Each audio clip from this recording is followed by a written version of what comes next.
execute your system, and that's what it's all about. Yes, sir. Trust. Big trust. Big trust, baby. Hey, yes, sir. Right on cue. Hey, right on cue. Hey, let me close.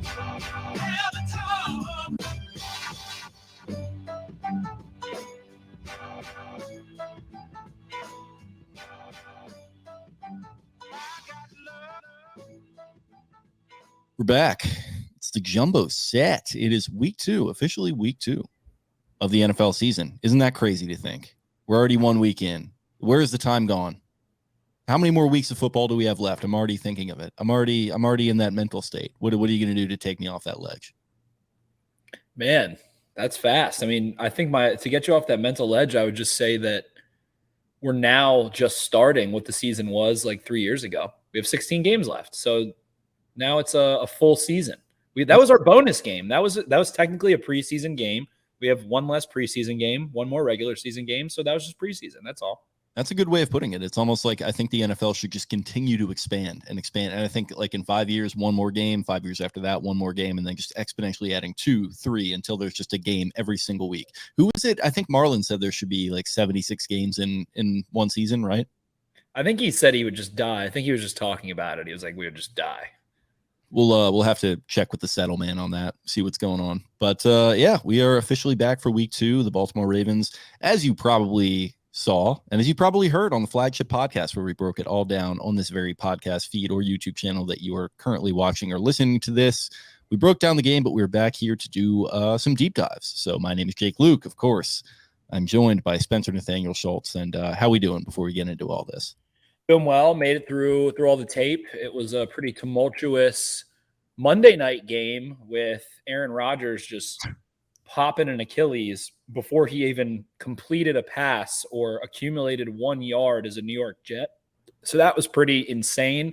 Zach Wilson, as White Claw Gabe likes to say, comes on in and just looks about as Zach Wilson can Zach Wilson the entire game. Josh Allen is just a drunken toddler running around with the football, fumbling the ball, getting absolutely knocked out by Michael Clemens for a minute, giving the ball up in his own territory, throwing 3 picks in one game. So 4 turnover game for Josh Allen. The only other time he's done that was, last year against the Jets in the Meadowlands. So very strange game there.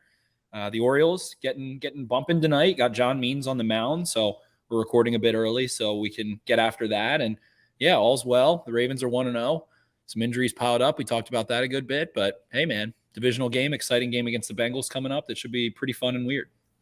God, Jets fans, man, I cannot help but feel bad for them. Dan Hansis, Connor Rogers, all my hitters out there. That's a tough break, man. And I mean, Aaron Rodgers, like, dude, that is fucking crazy.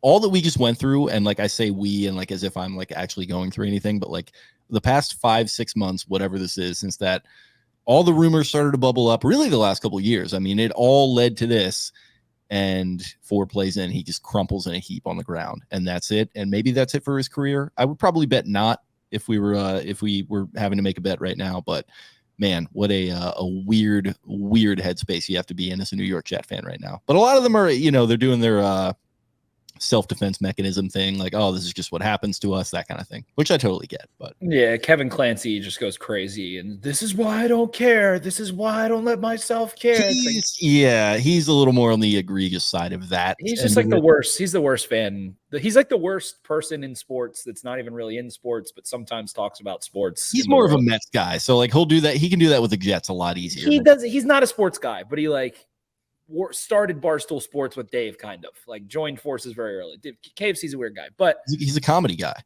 He is. He's a talk show host essentially. It's just kind of like us. Yeah, very much so. So, yeah, shout out to all those Jets boys. Very, very strange overall. I don't think Aaron Rodgers will be done because he has another $37.5 million he's owed yet next year. He's gonna get the surgery either way. Achilles, I'm sure it's horrible, miserable, terrible, painful. Rehab sucks. Work sucks. I know. Always I'll be there. Wow. You'll be there at my show. But he's gonna do it anyway. He's owed money. I think he'll play next year. I think they'll give it one little ride. Achilles is weird. There's not a lot of quarterbacks that have suffered that injury. Ironically, Vinny Testaverde did. I think it was the opener of 1999 after the Jets lost to the Broncos in the 1998 AFC Championship with a really tough team. Same exact thing happened. So for the like 38-year-old New York Jets fan, this is just really the worst thing that's ever happened in your life, and you've seen it happen twice. Yeah, no, that's absolutely brutal. I could not imagine. So I wanted to open the show, of course, with a little bit of a shout out to Jets fans. And of course, we also got a shout out Jimmy's Famous Seafood, our presenting sponsor, as we really jump into things here. And wanted to once again beat you guys over the head with September 25th. Jimmy's doing a little meet and greet with Grayson Rodriguez, crab cakes and baseball, with our very own Eric Arditi joining in the festivities there. I wonder if that's sold out quite yet. It might not be, but check out their website, jimmysfamousseafood.com. Events tab. It's under there if you want to get yourself some tickets. But jumping into the state of the Ravens. So as you mentioned, you broke down the tape. I watched a little bit back of the broadcast myself before we got rolling here. So we got a notebook full of your thoughts. We got Sunday's game tape. We got some mea culpas, or as we're calling them, mega culpas to get to. Just absolutely jumbo-sized culpas. We've got all the culpas here about what we were wrong about heading into this game. Initial thoughts that we didn't really hit on, diving a little bit deeper than we did on the Sunday pod. So from the defensive side of the football pertaining to the Ravens, didn't really get a chance to venture that deep in. Obviously, Roquan Smith had a big day, a couple other things, whatever. But I was just a little stunned. It felt this way, but I was even more stunned at how neutered the Texans offense was in play calling. They weren't going to let CJ Stroud have a dumpster fire day. He wasn't going to be taking a bunch of risks and chances and expose. They rolled him out. They had him throw underneath. Didn't ask him to throw the ball over the middle of the field in the intermediate area. Wasn't a lot of advanced reads or progressions or anything like that.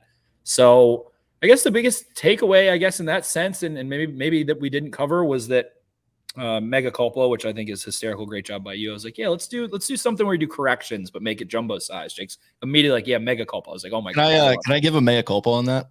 Yeah, of course. Autocorrect gave me the idea because I wrote out mea culpas and it said mega culpa. And I was like, well, autocorrect, you slick bastard, you. And here we are. That's amazing. I love it even more now. So we'll be doing these little corrections, things we might have said. Sometimes we drink a little frat soda on Sundays when we're partaking and then come back a little more sober. So I'm fired up for the jumbo set for that reason. But the Ravens defense looked like, and it was funny, the best way to describe it was it was the exact same defense as last year. They're a little more confident in it, and they're all just huffing down smelling salts on the sideline. Roquan Smith had a cool 20s, like passing him around. They just played like it was last year on smelling salts, and they just wanted to go run through drywall and like chug Monster Energies. I don't know if they were packing Zimbabwe upper decky pouch pillows or what, but those guys were caffeinated. They maybe had some nicotine. Who knows what else they were doing. And they were hitting, but we just didn't really – it really was like a preseason game. The Ravens just played a fourth preseason game, essentially. It was a rookie quarterback, neutered offense. The Texans just really not a lot to be like, wow, this looked different, or I was expecting this and this happened. The corners didn't really get tested much. Like – It was truly like almost an exhibition game. It's really a first preseason game when you think about it, because I mean, you played Flowers and that was kind of it in the preseason. Yeah, I think John Simpson was like the only other guy that got run from the starters offensively. Ajabo played, whatever. A couple guys played defensively. Maybe Kyle Hamilton, maybe, I don't remember. But defensively, just really not a lot to take away when you watch it. Like it looks similar. They did some fun things with Michael Pierce dropping into coverage, David Ajabo and Adafe Owe mugged, and then they lined up, I think, Matabike and Pierce as defensive ends on some snaps, simulating pressure, doing that kind of stuff. My real mega culpa is I tweeted it, and I just like, there's really the one run I crunched. I tweeted about the Ravens ran a concept called Crunch that I don't really recall them running. Mike Crawford tweeted they ran it a couple times, and it looked like, oh, wow, Gus Edwards really had a monster run, and really it was just the easiest run in the entire world. Was that like wham concept you were trying to locate? Yeah, so it was wham and trap. Trap is when you let an interior defensive lineman through, and you basically just pull a guard like right at their side, and it's like a little Trojan horse, like welcome into the backfield. Just kidding, someone's gonna jump you in your hip. But they did it's like a triple version of it. I think it's called Big Crunch from what Mike said, where it was they let 3 unblocked defenders into the backfield. Pat Ricard whammed. Wham is a trap block from a tight end. And then they trapped the other two, and Gus Edwards just took off upfield. We saw Tyler Linderbaum and Ronnie Stanley release. So that made me think like, oh, wow, Gus Edwards looks great in this offense. I honestly, when I went back, was not overwhelmed or underwhelmed really, but I just think Justice Hill looks a little sharper. So I tweeted out, I was like, I think Gus Edwards is going to be monstrous. I think Justice Hill is going to be the guy in this offense. He looks like a better fit in Monken's scheme a little. I'm sure Gus Edwards will do some nice things maybe.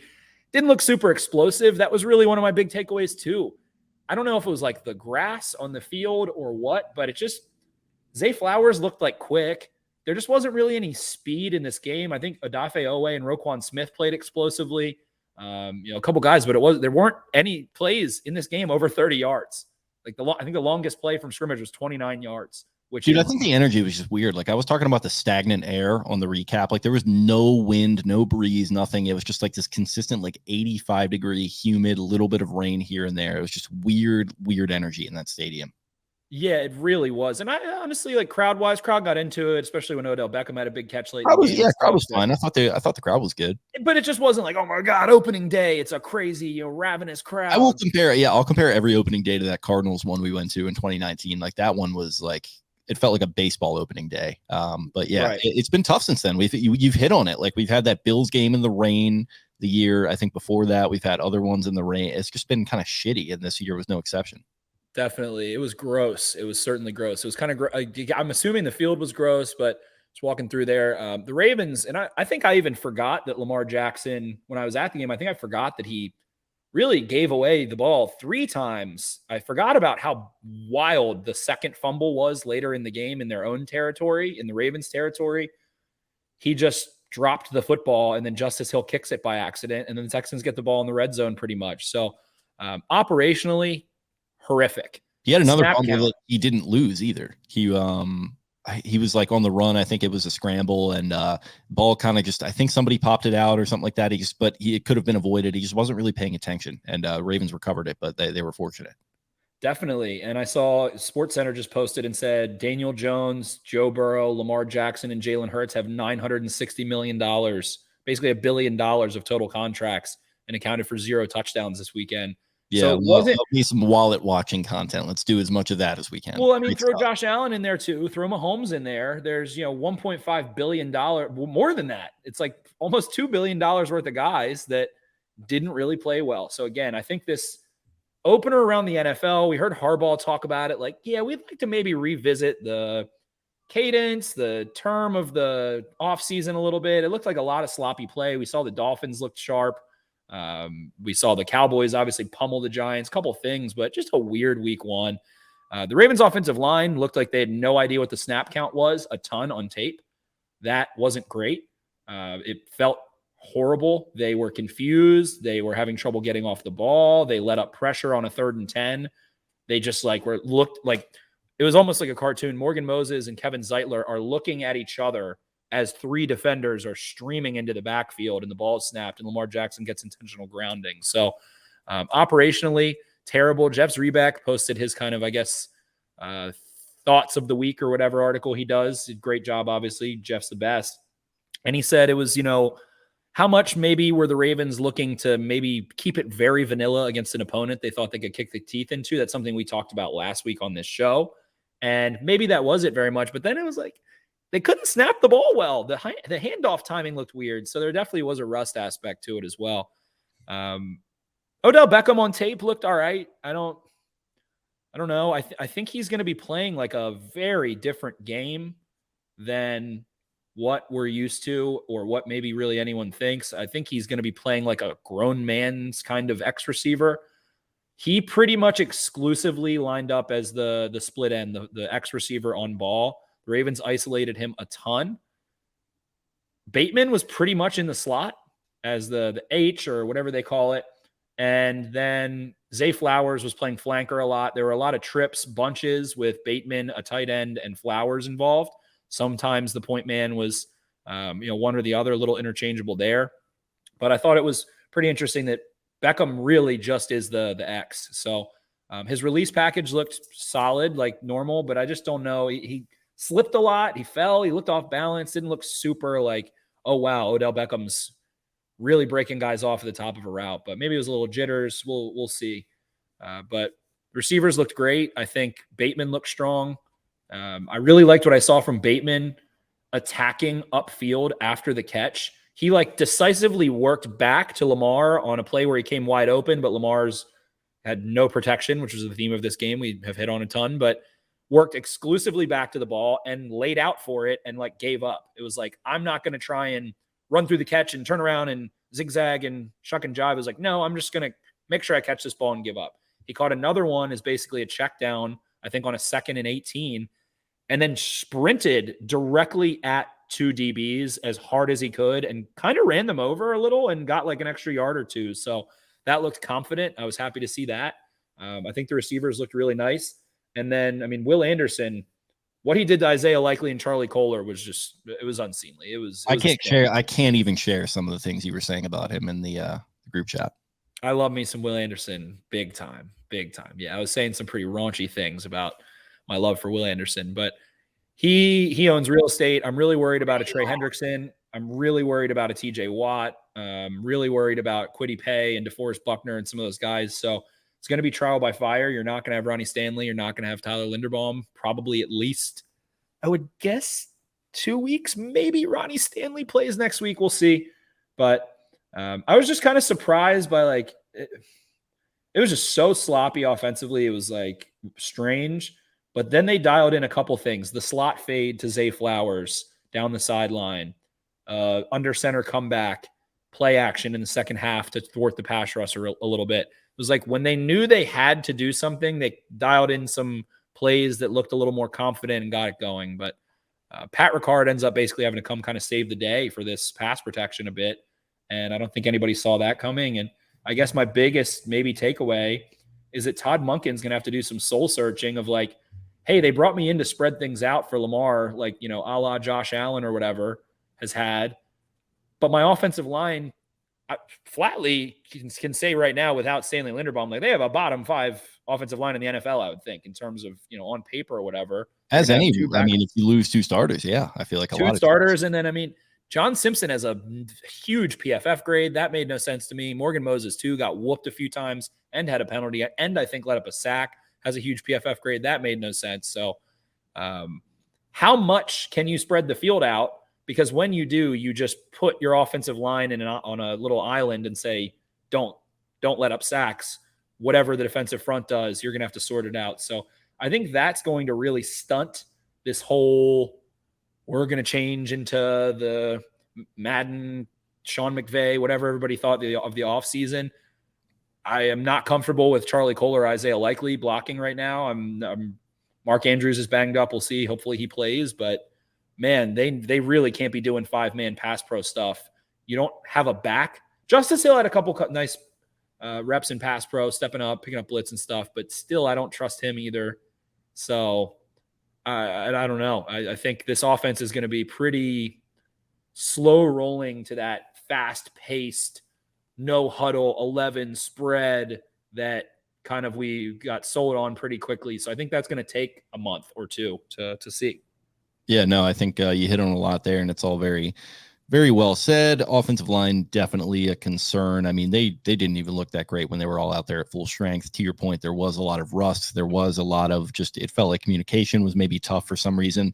And yeah, they struggled. So it's going to be tough without Linderbaum. He is going to be out of the lineup for a couple weeks per John, to your point. We'll see with Stanley. It feels like he's kind of on a pitch count to begin with, like for the perpetuity for the rest of his career, which is weird, but kind of just where they're at. You'd much rather have him than not. But yeah, offensively, I mean, it looked solid to me overall, and it kind of gets into the point that we are going to make here with my one burning question. It looked like they were determined to go through Flowers, and I think that's really good, and I think it's really good that they had success doing it. I mean, Jackson's interception came pretty early, and he was kind of stepping up in the pocket, panicked a little bit, and he just threw it in Zay's direction. And I feel like he sees him as a security blanket at this point, and that's really good to see. But yeah, they were running other plays through him. They were doing different stuff with him. They were doing the Devin Duvernay, shout out to Greg Roman, little jet sweep stuff. They faked that on Justice Hill's touchdown. It worked to perfection. The slot fade was a key third down. They converted another third down on the wide receiver screen. It just looked awesome in a lot of different facets. And people on Twitter are giving him his flowers Nate Tice, Jetpack Galileo, all our guys are really, really all over him. And that's great to see. And it does kind of bring up a question. Like, it feels like in years past to me, the Ravens would draft one of these guys. And I'm not even really talking about like the Perryman, which was just a weird pick to begin with, but you draft a Bateman and he's just got to be the guy from day one. And it just didn't really work out. And it, like, Bateman was the guy. He did look like the guy in 2021 at times, but it just kind of felt like you buckle under the pressure under that a little bit. If you're a rookie, I think that's totally understandable. So missed a good portion of camp. It was banged up. Your body's not as sharp as you wanted it. And he gets hurt. And so my question is, and you hit on the fact that Beckham looked kind of meh, but you hit on the fact that he is kind of playing that X role, that Anquan Bolden, like just the respected veteran on the outside, drawing a lot of attention. Is Odell Beckham the most important skill player in this offense for what he opens up the other receivers' abilities to do? Because they've never had a guy that can draw attention and can bring out the talent that they also did not have behind them at wide receiver. I'm really intrigued by his role moving forward. I think he's a really important piece. Yeah, I think the thing that stands out to answer your question, I'm going to say no. But just if we're going based on week one, no is the answer. I don't think that if I'm watching tape, I'm not like, oh, wow, I need to shade towards Beckham. I'm going to let my corner. If I have Chidobe Awuzie, I guess is going to be that guy for the Bengals a good bit. I'm like, oh yeah, go battle, go do your thing. Derek Stingley definitely took it to Beckham on a few reps, but he drew the PI off Stingley though, that first big PI. Yes, definitely. But the thing that Beckham's bringing is ball skills, the throw it up ability, some tracking ability. I think he'll pick it up. I mean, it was his first game in 18 months, so it's going to be a while. He's going to have a little ramp up.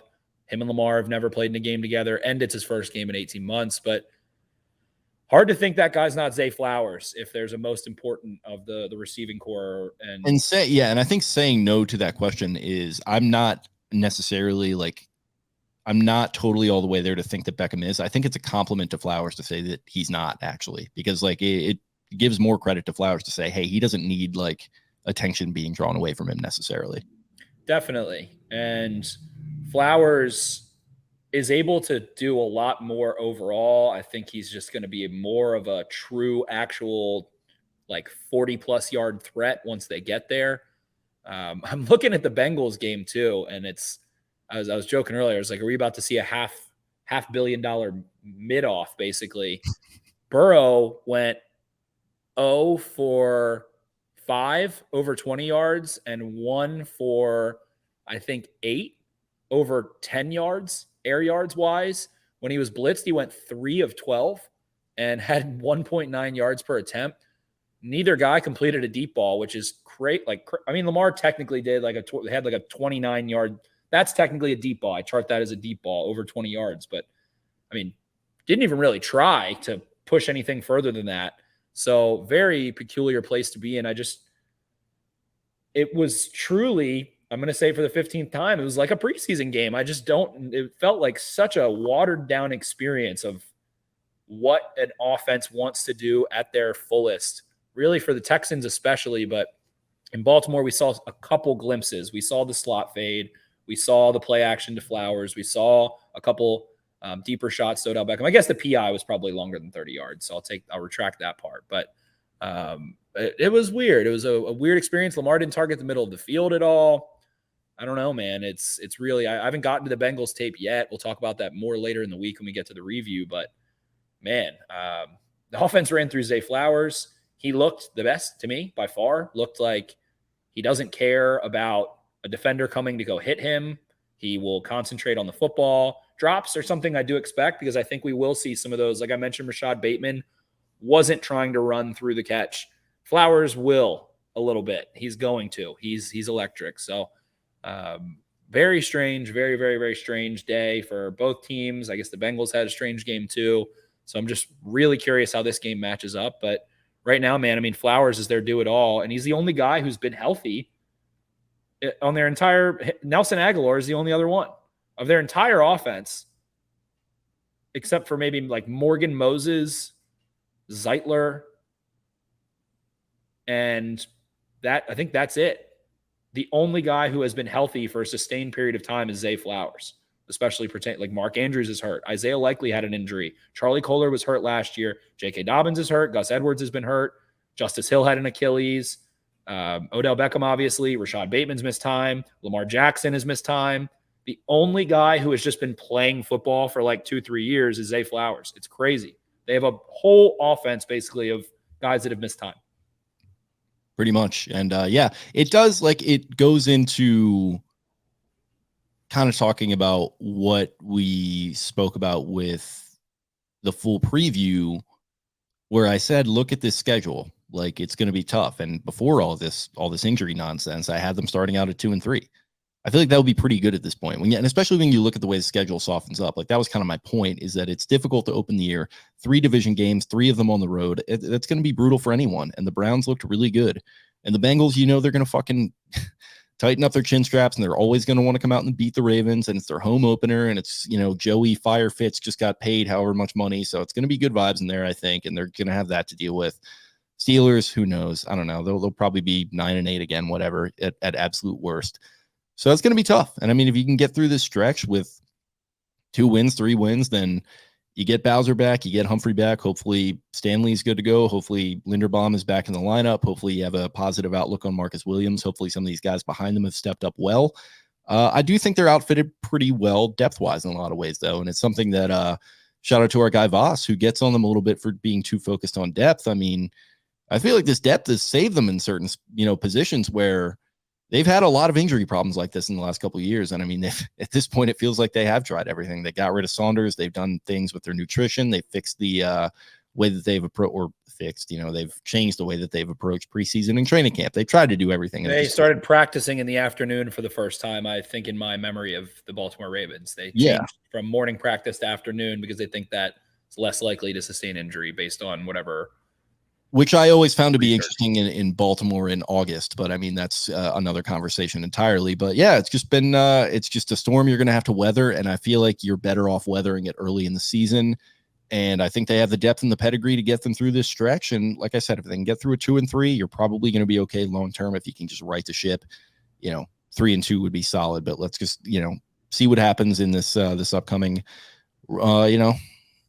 pretty critical matchup against the Bengals. It's going to be a big one for the Bengals. All 3 of those games, if they can go 2-1, they're sitting pretty. I mean, that's really what you're looking at. You're going to have another rookie quarterback who didn't throw left last week. If you go look at Anthony Richardson's next gen stats spray chart, he threw, I think, 2 of his 30 passes. I think he looked exactly like we said he was going to look like throughout the season in that game. Like when I watched him, I was like, oh, yep, that's pretty much exactly what I expected. And they almost won, to their credit.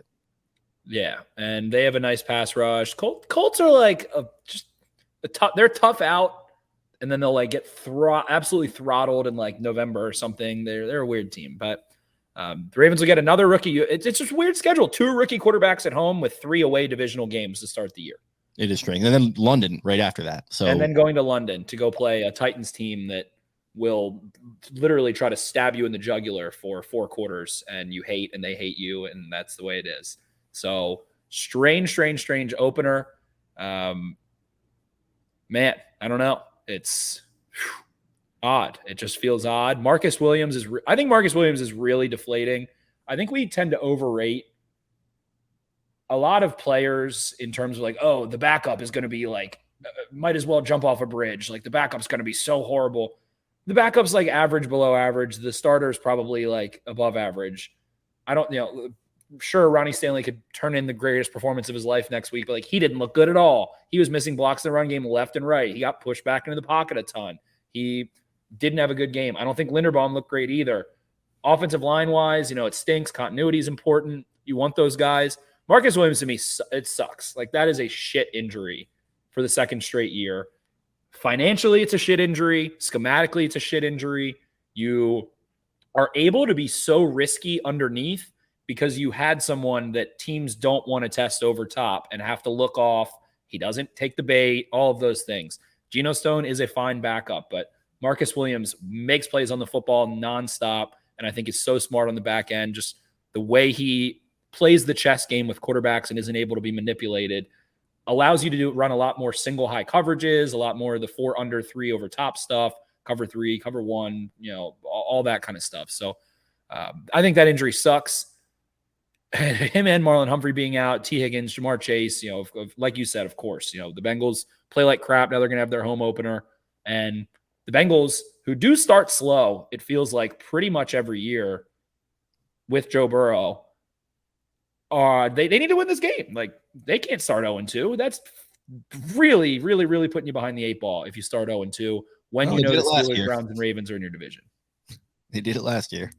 Exactly. So it's they tend to start slow every single year. Burrow's rookie year, I think they went 1-3 to start, if I'm not mistaken, and then we're like super competitive in every game. It was like an end of game decision, whatever. But yeah, man, it's tough sledding, tough opponent, and a lot needs to be figured out. They really just need Lamar Jackson to play confidently, look confident. And the thing that Cole and I were talking about earlier today was just like, man, if he could just get the ball out underneath in rhythm to his backs and to his tight ends, it's like, all right, well, JK and Mark Andrews both aren't there, so you give him that, hall pass a little bit. Just the one thing that's kind of stuck is that if you want to not run the ball, you have to be able to get the ball out, like, without thinking about it to your check downs. And it feels like he always has to think about it. It always has to be a decision that he makes. You have to watch a gear turn. He has to look at it. And it just doesn't make any sense. Like, he is so hesitant to throw the ball to check downs, but will whip the ball with incredible anticipation before a window opens to Mark Andrews over the middle of the field, or where, like, Deshaun Jackson 62 yards downfield before the route's really even broken that much. I do think he sees scrambling as kind of in that kind of same bucket as a check down. So like maybe that's kind of where his mind at, and why he like double clutches sometimes. Like he's kind of like maybe trying to influence the defense to run around a little bit. That could be it. You're absolutely right. Definitely it is. And I think a lot of the reason I feel like he's not great at it is because of that, and the fact that as a coach, you kind of want him to do that. You don't want to have a running back at the line of scrimmage that invites a linebacker to the line of scrimmage. It's 2 extra bodies basically in the way. And so you want to clear things out a little bit more, get the back to the flats and whatever. So then because of that, he hasn't done it as much as someone. Let's think about maybe I don't know, Dak Prescott, who's like kind of the same age as him. Dak Prescott is checked down probably 800 to 1,000 more times in games from college through his time in the NFL than Lamar Jackson has. Like, Dak Prescott has probably actually gotten the ball out underneath 500 plus times more than Lamar Jackson. So the reps are needed. That's the thing I think that will alleviate this offensive line a little.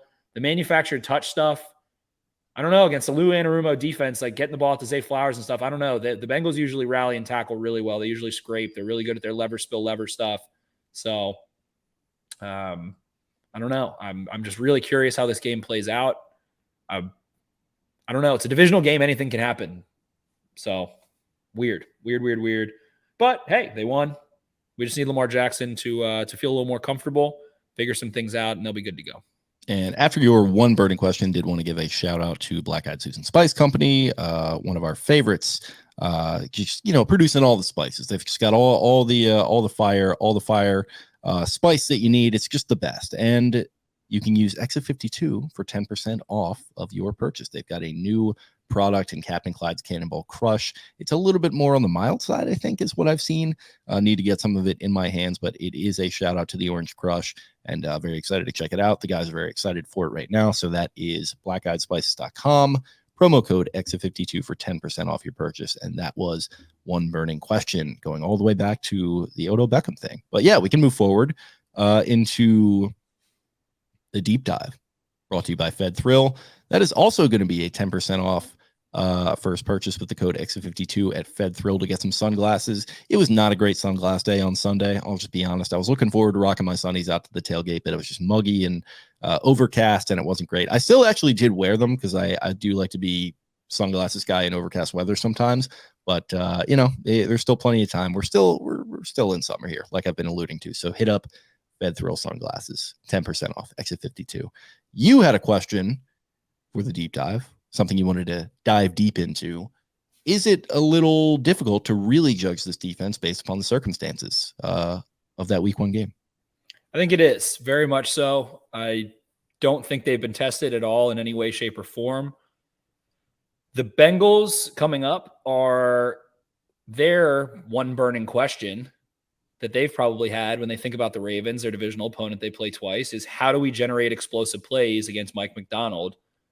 I think they probably have some tricks up their sleeve. I think there's going to be some coverage manipulation, some things they anticipate. Marcus Williams being out does not help.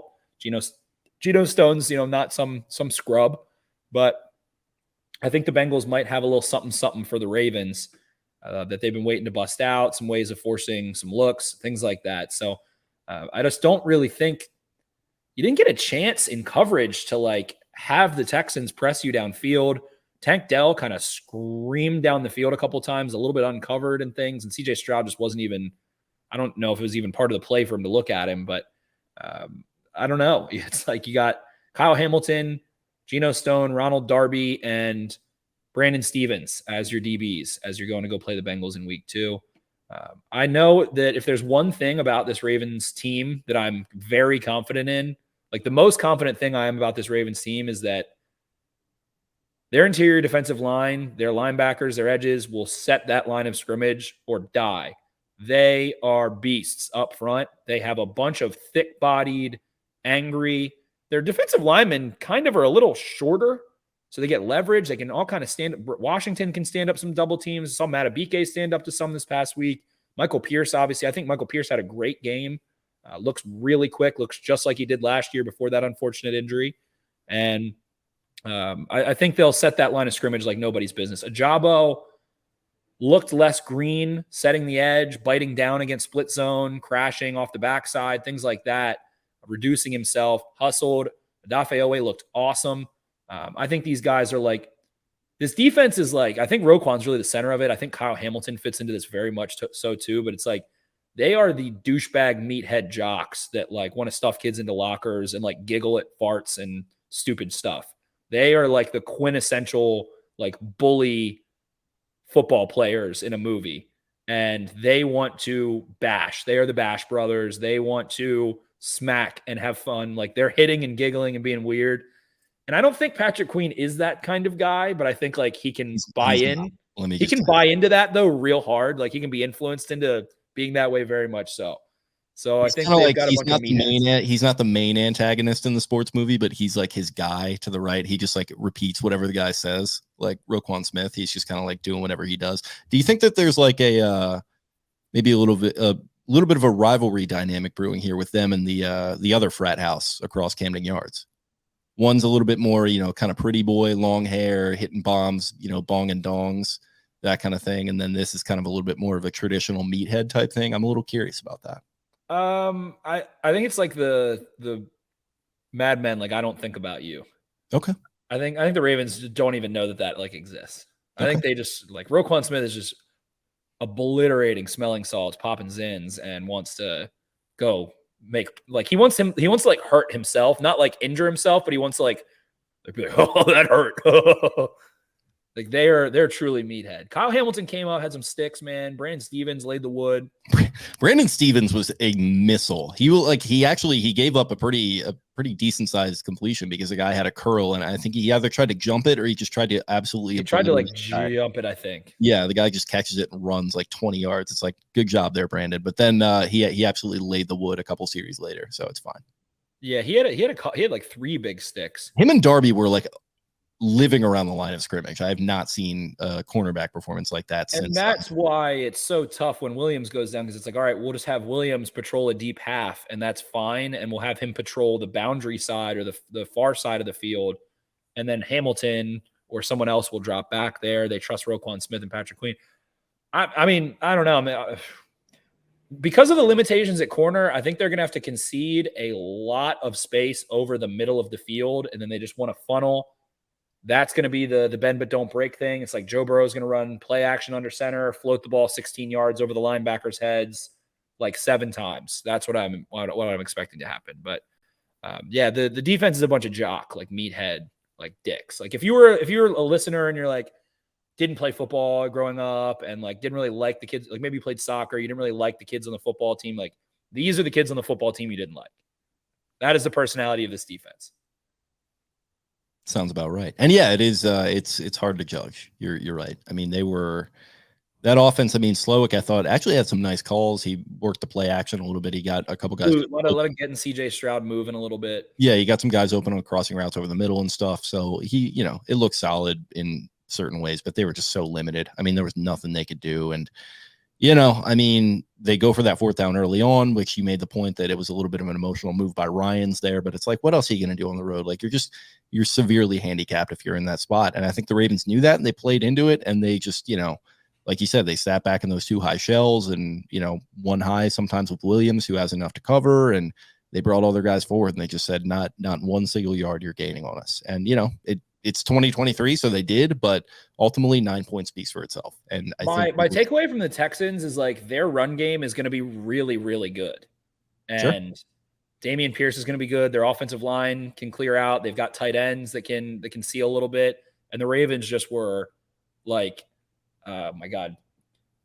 It was like I Am Legend when the zombies are just hurling themselves into the plexiglass, like trying to run through it. That's the reference that's really coming to my brain. At the end of I Am Legend. Yeah, some of those like key play calls, like they had, I think on the 4th down, it was Smith got the sack and then Queen got a sack as well. And I think a 3rd down, or yeah, it was kind of reversed. I think Queen snuffed out the 4th down. Then Roquan, when they got down to the red zone late, he had a big sack on Stroud, which held him to a field goal. It could have been a competitive game, really, if they had scored a touchdown there, but they were just all over them. I mean, it's just, if we're not really having any tape on that offense, they probably had an idea of what they were going to do based on the San Francisco stuff. But yeah, they were just, for really not showing a ton of stuff, as you're saying, it just felt like they had an answer for everything.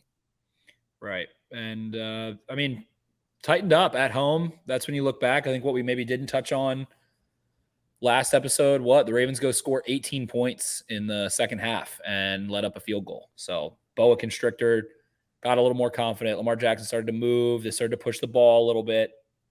As much as like, I guess my week 1 overreaction to maybe wrap us up a little is like, as much as we want Lamar Jackson to be something else, he's best pushing the ball down the field and buying time. Like that is him, Mahomes, Allen, a lot of these quarterbacks.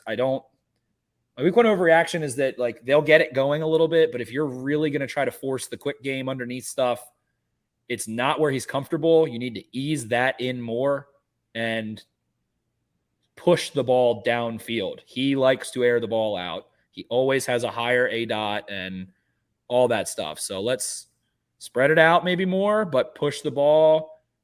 Quarterback run stuff, whatever. Do it, don't do it. There are decisions that go, I don't know what it's like to pay a quarterback $250 million.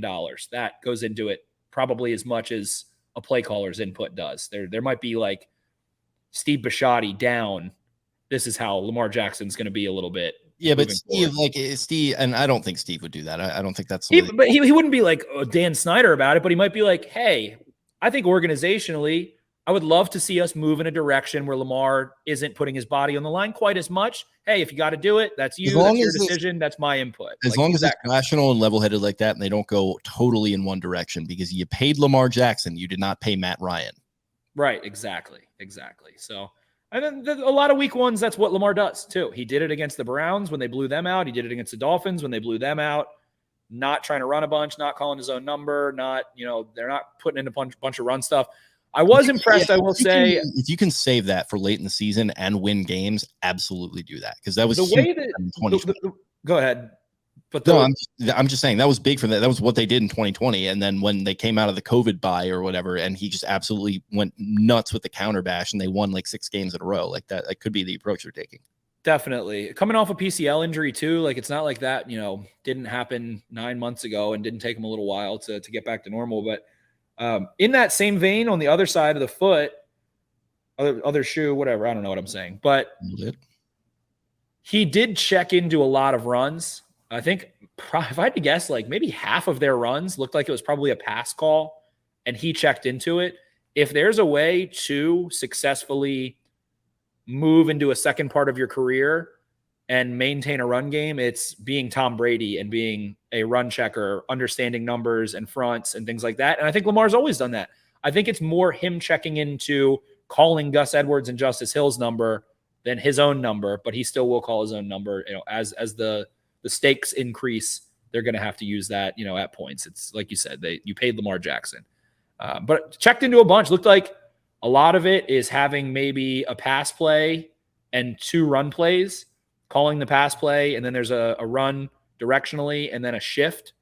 And I think we saw Lamar Jackson check into that run, or I guess check out of the pass play like at least 6 or 7 times. Looked like he killed into a run play. So that's part of playing quarterback, knowing when to go get free 4 yards when you have numbers or the right look based on what you can kill into. And that looked confident. I think they did well when he checked into run calls. I think they looked a little smoother when he checked into run calls too. Aside from, there was one where it looked like he checked into it and it was like maybe an option or something. And Gus Edwards like ran right upfield in like a veer or something. And then Lamar Jackson was like, oh, I have the ball. I have to go run for 3 yards right now. And we just saw Josh Allen do that on Monday Night Football and then ran right into Michael Clemens and fumbled the ball in his own territory. But Jackson didn't look quite that unseemly. So check into Lamar Jackson expanding his capacity to check into the run game. That's that Tom Brady shit, man. Shout out to autoplay on there, just completely railroading you. Okay, want to get into some listener questions before we get going? Yeah, definitely. Okay, pulling them up now. Only going to answer probably about half of them because we do kind of tend to answer a lot of these during our opening stuff. Jordan Brownstein, what seeds did Monken plant against the Texans that he's going to build off of / use against Cincy? Example, the jet motion with Flowers as a decoy with a run going away from the motion. I think the one thing I saw that was most curious was using 11 personnel. It wasn't as much as we thought, and they do start bringing Ricard in, but they were using Bateman and Aguilar as tight ends and like split tight ends off the ball with their hands on their hips and having them chip an end and then run to the flat.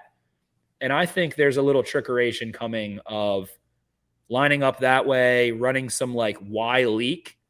Like we see, shout out Bobby Slug, shout out Kyle Shanahan, who we were talking about, that George Kittle play where it's like you fake a block, boot, the tight end runs up the opposite end of the field, and it's like a throwback play. Who's the kid on the Packers that got it thrown twice his way the other day? And I think he almost scored on one, then Love like overthrew the shit out of him, but it got open twice. Like it was crazy.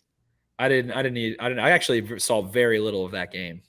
Good game. Love looked good, not as good as I thought he would. Some Mickey Mouse big plays in there. Little Texas route to Aaron Jones they scored on. Really wasn't sustaining drives the way that I wanted. Big tape guy. Interesting. I love that. Love that take from you. Love that breakdown from you. Very good. But yeah, I think we see them start playing around with receivers in weird places in the backfield. Zay Flowers in the backfield. Aguilar, Bateman lined up at tight end, motioning to that, or shifting, I should say, to that, running something that way.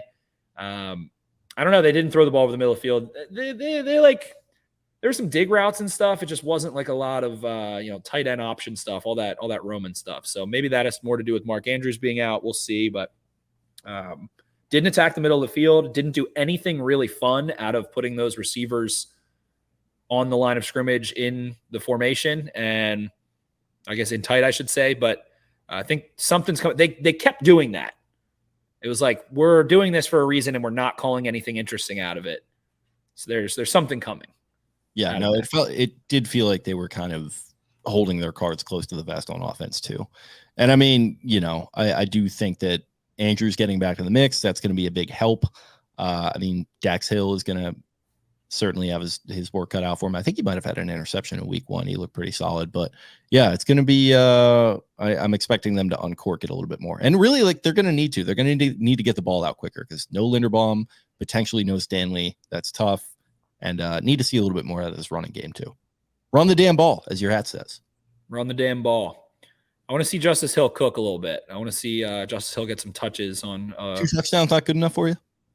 Nope. I said that in my group chat of all my friends from Towson, and I said to them, you guys should pick up Justice Hill, not Gus Edwards. And my friend goes, what, 9 carries for 8 yards?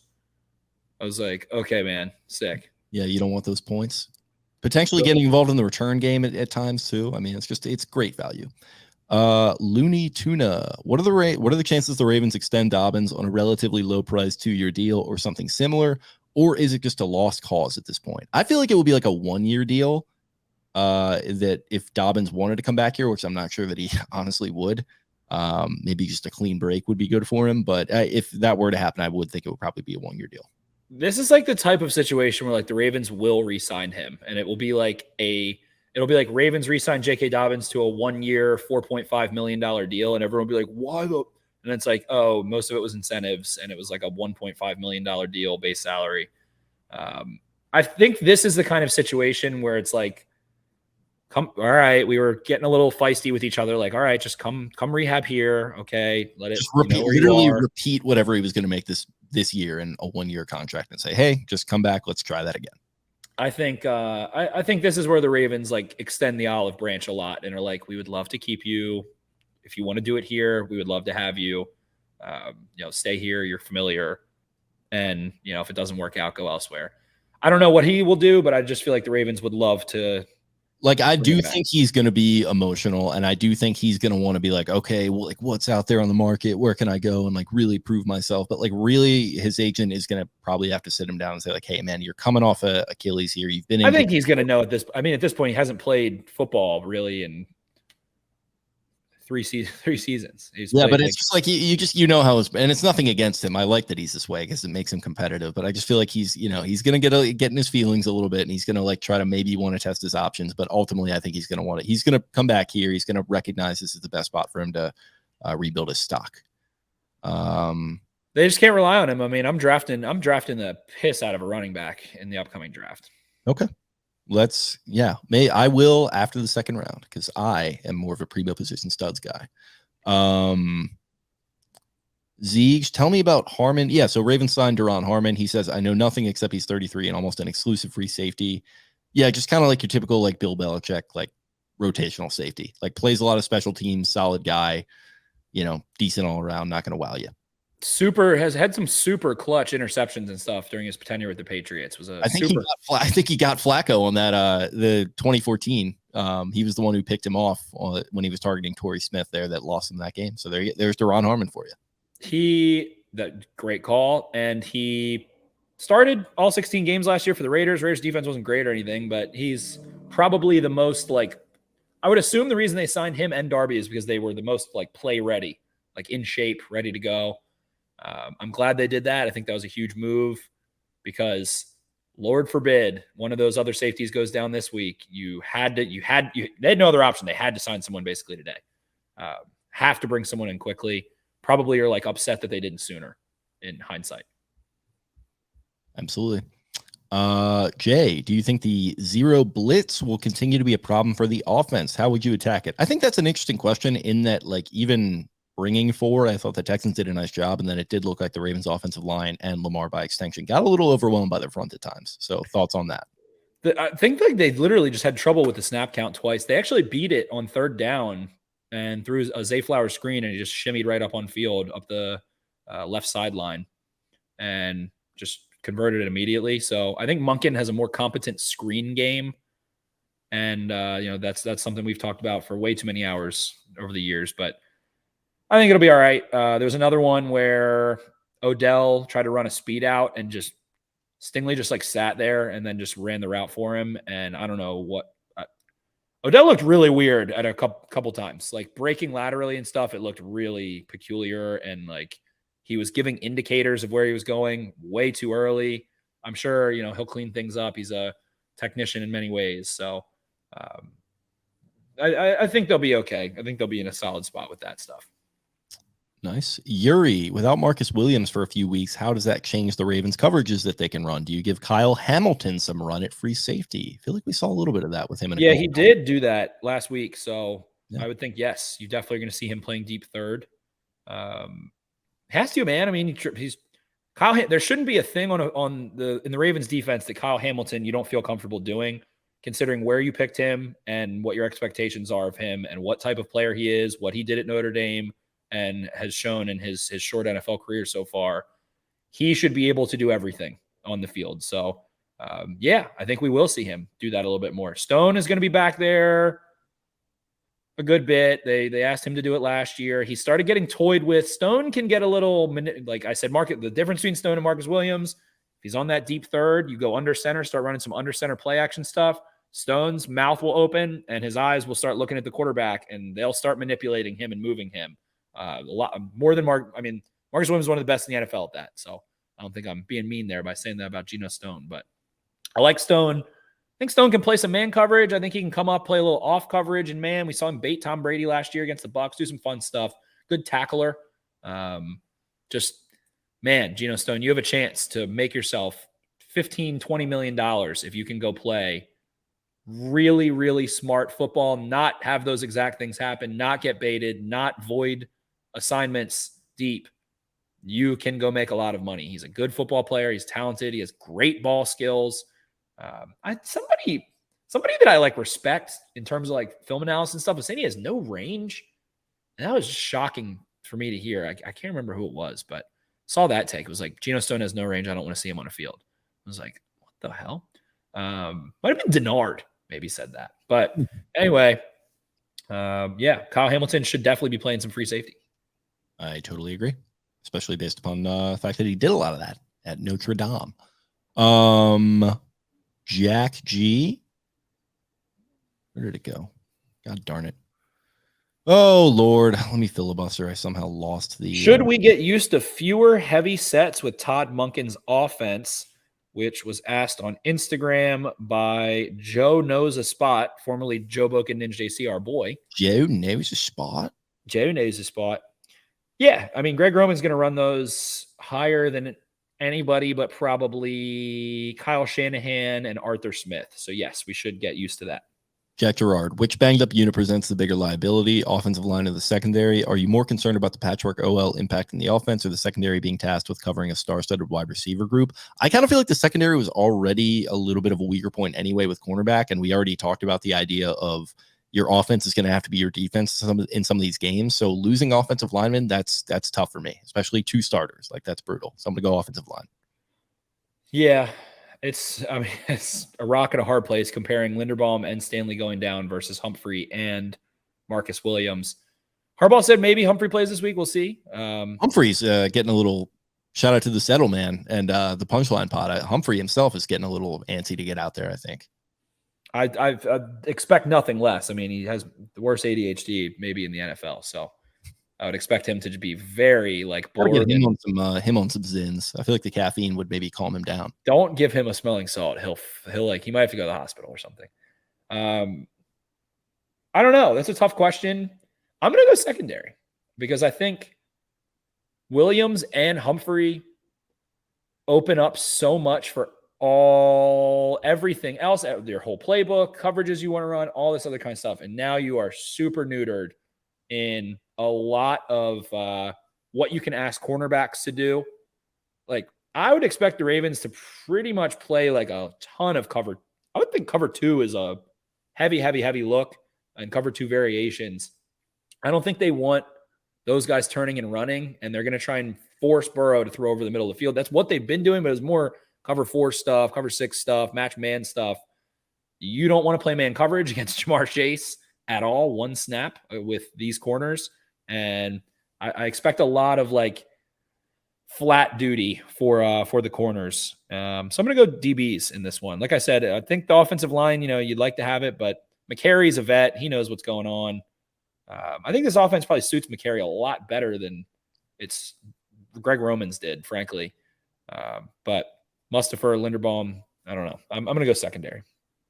Zach Bollinger asking about the split with Justice Hill and Gus Edwards going forward. How are we going to, what are we going to see there? And is Justice Hill going to get a lot of the goal line carry still?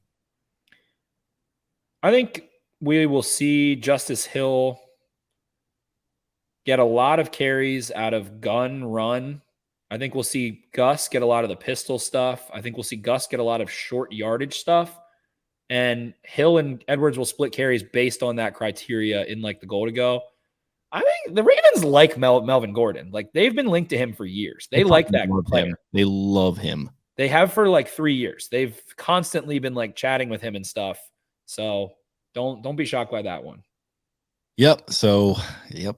Keep that on file. Josh Hill, last one here. Harbaugh mentioned in his press conference on Monday that Yasin would be in line for more reps than he got on Sunday. How would you evaluate the number 2 corner situation behind Marlin, especially after seeing Darby look healthy and Stevens play well? Is it matchup based?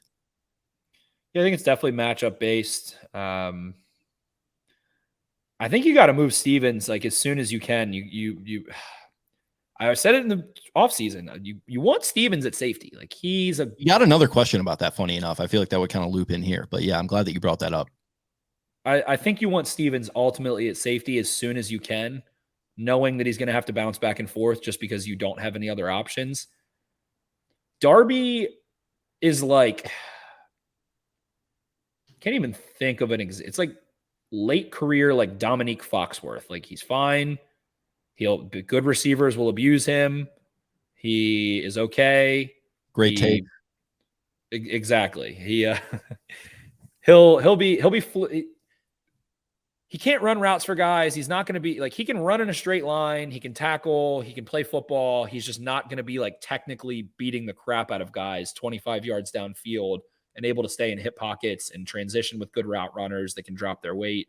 Like Darby can't cover Zay Flowers at all whatsoever. Yeah, he's a junkyard dog. He was getting turned around a little bit there by Robert Woods at points, and yeah, he's coming up there and throwing that face mask in the mix and fucking guys up around the line of scrimmage. That was great to see. I tweeted that he looked like a dude, and he's just a dude, and that's a good thing. Hit the smelling salt. He was hitting the smelling salts. Yasin should be the best of that bunch. Like they brought him in for that reason. He has had a lot of injury problems. He's also a super physical guy, but I mean, I'm not expecting Darby to play over Yasin as soon as you feel comfortable with Yasin. I don't know. It's weird. It's kind of weird to me that he didn't play. So I guess Yasin just needed some more time, and I don't know. Maybe Yasin wasn't in game shape, so maybe we do see him get like a ramp up period, because how does Darby come in off the street and play, but Yasin can't? So the injury must have been like something that took him out of game shape, and Darby was just in better shape to play significant snaps. Preseason game. Just getting looks at guys, Exactly. On Instagram, we had your heart JDM, your favorite or preferred potential trade targets, if any. I don't know. Mine was John Grenard of the Texans for like a year, but I think the Texans, if CJ Stroud can just be like average, I like what I saw out of them. They're gonna really puppy dog him. He's gonna have the pee pads in the house. They're not even gonna smack him on the nose or anything. They're really gonna baby him. It feels like to me for at least 3-4 games, which, hey, I'm not mad at it at all. I usually like when quarterbacks sit for a bit, but I don't know. A defensive back would be my best guess. Tyler Huntley for Jordan Whitehead, straight up. Sure. Any Jets defender, anything at all. DJ Reed. Let's do you one better. Oh, there you go. Timmy Leaves, better concession, M&T or Camden? I don't eat ever at M&T Bank, not in like the last couple of years. Dude, it's impossible to get anything there. No matter that's why I don't eat. No matter how you try to time it out, it's a fucking 30-minute wait every single time. We have to figure this out. And we do a great job with the game day experience. It's all very good. But if you want to get your hands on a personal pizza or a pretzel or a glizzy or anything, you are waiting for 30 fucking minutes, and it's just infuriating.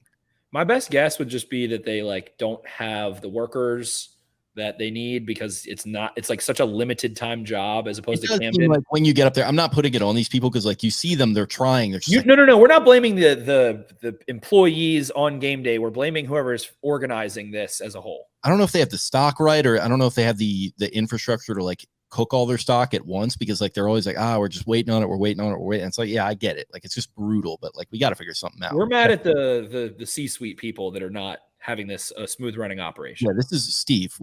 I hope this gets back to you. I'm sure you're listening. Let's get this figured out. Start complaining about it on Twitter. It's a good point. Start complaining about Big Cat. Look at what Big Cat does. We don't have that following, but hey, we can cook up a little mess. If we do that, then he'll get wind that we're doing it, and he'll skull F whoever the offending party is for us. Yes, exactly. But to answer your question, Camden is better either way.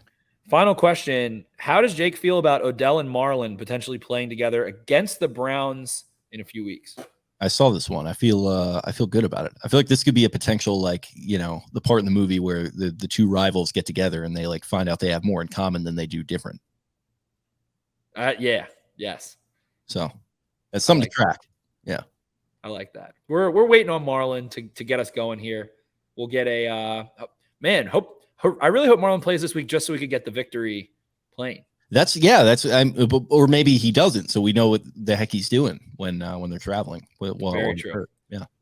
Do they win without him though? I mean, it's a really something to track, really something to monitor.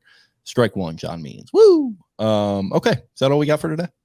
That is all we got. This went way longer than I thought it would, honestly, but I guess it's a short episode. I thought this was gonna be like 37 minutes. We gave you guys a little over an hour. We're pumped up. I'm happy we got a little instant reaction. We can come back a little sober, clearer of mind on Wednesday morning. You guys will be hearing this. So heading to Cincy, transitioning that way. Then we'll be doing our game previews coming out on Friday morning. So keep your ear to the grindstone on right after the game, live reaction every Wednesday and every Friday. We'll be hitting you with the jumbo set. And then with just the flagship, usually Brian, Taylor will be in there too, breaking down the upcoming opponent for the week. We'll also have, of course, the flagship pod running with Eric at least once a week and whoever else wants to join Eric. I kind of feel like that's what it is. It's like Eric's on there and it's going to be other people joining him. Yeah, rotating cast of characters on that, including one Jared Carabas. Check out today's episode. It was a fun one with Eric and Taylor, and Carabas called in. DraftKings own. Just a great analyst and a big friend of the Orioles. So that was a good listen. The clips I heard, I haven't listened to it yet, but it sounded like a lot of fun. So check that out. Give us 5 stars. Leave us all the 5-star reviews. We had to kind of rebuild here. We built up Baltimore Beatdown. We got into some SEO. I was doing some Facebook ads with my own pocket money a couple years ago. We put a lot of sweat in there. Give us some reviews. Share this podcast with a friend. Help the boys out. We're on Apple. We're on YouTube. Subscribe on YouTube. Tell your friends to subscribe on YouTube. That'll help us as well. We can monetize that. Yeah, maybe some content coming that way too. Watch this space. Jake's going to be playing Madden is my guess. No. Oh, I'll be throwing some YouTube work up too as we get into it. Yeah, it's tough with Madden. It's just so much work to just put out one 30-minute video. Maybe I'll stream. Who knows? Oh, that's not a bad idea. Yeah. Okay. Well, yeah, we'll be coming to you breaking down the Bengals. You guys will hear it Friday morning. Hopefully you enjoyed this episode. And Means gives one up to Paul Goldschmidt. As we get out of here, thank you all for listening. Like he said, follow us on social at X52 Podcast on Instagram, at the X52 Podcast on Twitter, at Jake Luke. That's LOUQUE. Spencer's at Ravens 4 Dummies. That is the number 4. Follow Brian at Barstool Banks, Taylor at Taylor's My 10, and Eric at EDITTI22. Thanks again, guys. We will talk to you in a few days. See ya.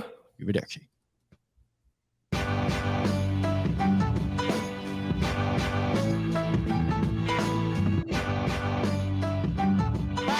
Really, really hard, and they execute your system, and that's what it's all about. Yes, sir.